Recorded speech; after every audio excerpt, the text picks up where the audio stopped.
go. Here we go. Here we go. Here we go. Here we go. Welcome everybody to an all-new Downright Sports, the podcast, if you will, here on DynastyRadioNY.com. You can also choice for hip hop and R&B. I am your host, the notorious sports critic, Brent Reid. Here we are. So thank you all for listening. If you've never heard the show before, it is a sports show for sports fans. Talk to sports fans by a sports fan. Thus, why I am the notorious sports critic. The game is in a good place because you got a bunch of guys, you got a bunch of young guys who are leading in categories that are so important.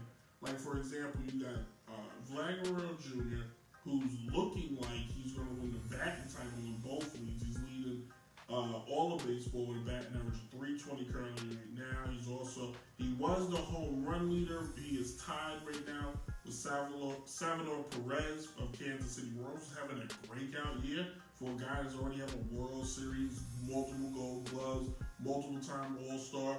The 31-year-old is the face of the Kansas City Royals. He's the only remaining piece from that championship team. Now, if it wasn't for Vlad Guerrero Jr., and if it wasn't for Otani having the years that they have, honestly, Salvador Perez could make an argument to be MVP. Batting 276, 46 home runs, the most by any catcher, 115 RBIs, first in the league. He's honestly probably should really be the MVP.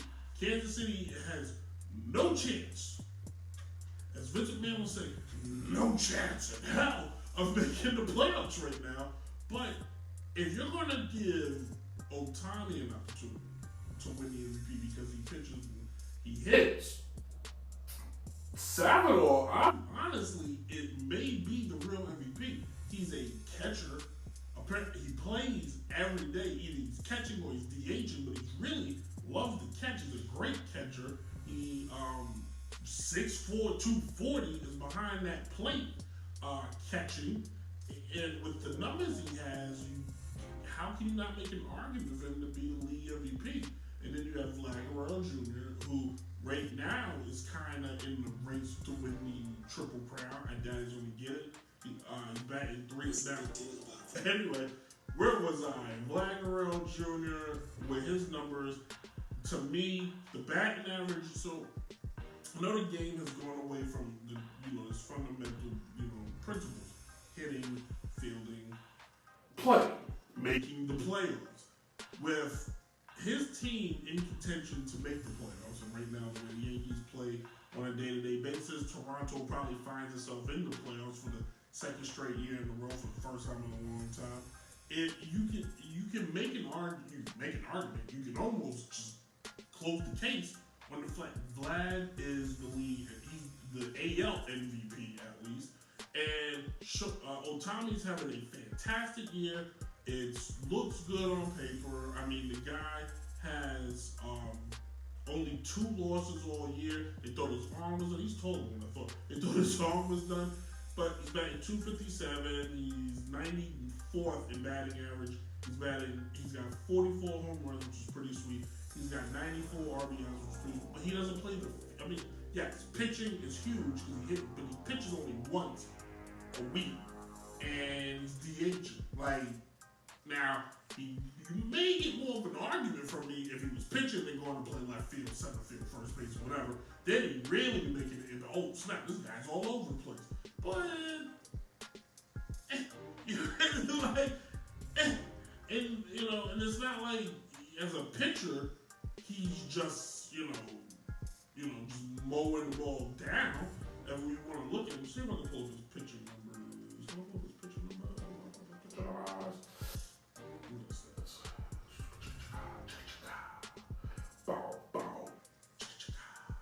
Yeah, right now he's 9-2, ERA 3.28, which isn't terrible. But I mean, his numbers are as if he was these are numbers of a relief pitcher. You know what I'm saying? And if you really wanted to look around, there are probably a lot of guys who could pitch, and probably Madison Bumgarner could probably do both. CeCe probably could have done both. There are are probably a list of guys out there that could do both. They probably just like, well, I get paid a lot to do one, I gotta do both. So, if like many move now, I know baseball has gone out its way to give awards to guys like honorable mention, like the year they gave Felix Hernandez the Cy Young Award. That was a waste of an award. CeCe should have got it that year, quite frankly, but they gave it to a guy who had more losses than he had more wins because his team didn't hit for him. Well, he still didn't win the games he played. So what's your point? When he left the game, he didn't leave with the lead. That's what I'm saying. So you reward wins. Like that'd be like putting the Pittsburgh Pirates in the playoffs because they play hard. Stop it. So the year A-Rod won the MVP award, A-Rod was good. He clearly was the best player that year. That's why. This year, there are two clear-cut, you can make a case for Otani. There are two clear-cut AL MVPs right now. That is Perez and Vlad Guerrero Jr. Case dismissed. Like, WWE Wrestling, I was going to have a belt in this segment. I didn't get up off my set, but the WWE is making changes. It's making changes. There are at least... Let me talk to him real quick. They be all on me and all that. I be like, get off Street me, Profits. catch feelings. The top talent in the company I is just black. be chilling. Whoa, what's But going I on keep me here? a But few. also, I be everybody's thinking more just me and my muscular. sheets, So so want that man, that WWE man for the changed streets. NXT last week, The and trees, there's a I lot of first niggas I was that like, hate, this I is don't stupid. catch feelings. I really this is just I just be stupid. chilling. This makes But I keep no me a few. sense to change NXT. It was good at what it was. Why are you changing it? And it made sense. I heard argument and it didn't make sense. AEW is the new big company. The second largest wrestling company in the world. Maybe but realistically, globally right now,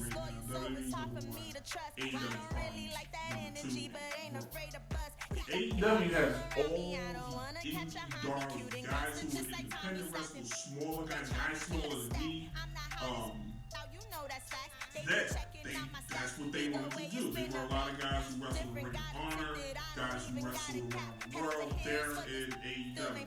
WWE is a show. They're Barnum and Bailey circus. You were there to see trash. AEW, you're there to see wrestling. I watch both. I can. But what they have decided to do with NXT was like, okay, because if you paid attention with the old NXT, it was great. But when they got to it, you say what you want. Like, I know there are purists out there. I die hard to call them marks. That's what you do. So disrespectful. But if you go and you look and you go back, outside of Kevin Owens, Sami Zayn, Samoa, a small list of guys, most of them that get called don't make.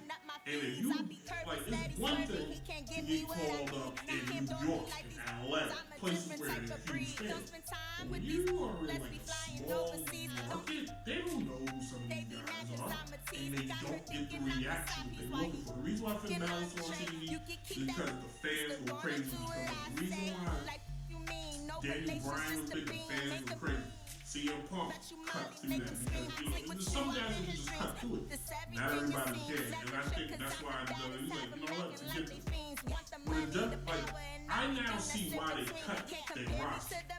And the people who are upset at the WWE for cutting their roster, they should actually think that there was nowhere for the people to go 3 years ago. WWE probably got rid of half of them. There was literally nowhere for them to go. There was no AEW. Impact wasn't doing slash TNA wasn't paying anybody. Like being in a WWE should catering was probably the best thing for these people. Now they have a place to go, so Bronco deal. But go back to the Attitude Era. How many people did really have on the roster? What, 20? 35 times? You can name the roster. Like real time. I do a quick Stone Cold, Undertaker, The Rock, Triple H, Road Dogg, Billy Gunn, Mankind, Kurt Angle. Like you can name that roster and you can make vividly. It's kind of like that now. Smaller roster means you can do more of the story. I know everybody's like, we don't have enough flips. They're not they're 25 super kicks. AEW's dope, yes, but I can see it burning out because they have at least 15 guys who look the same. They have at least 15 guys who fight the same. And how many times can you do? How many times can you count on a person's finish? Like how many times? Oh, you kicked out for the 700 times. Like, come on. Now maybe they'll get it right. They'll learn from their mistake. But one thing I've learned in my years of studying everything, because I'm weird like that, you don't bet against the WWE. In this case, you just don't. You really don't. Like, it's probably in the best interest to just sit back and watch and see what happens. I'm curious to see what they do now. Can they have more compelling storylines? Yes. Can they get kind of? I know the money's in with the kids, but do you steer away from that? Go more adult? Because AEW does go more adult. AEW's a hard R.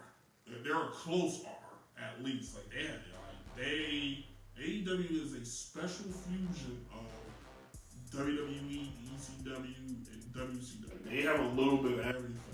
Where WWE's like, but because even I'm getting older and I cringe a little bit at some of the stuff. And I was a big like hardcore, but even when you see ones get their head busted open, you're like, oh, should he bleed like that?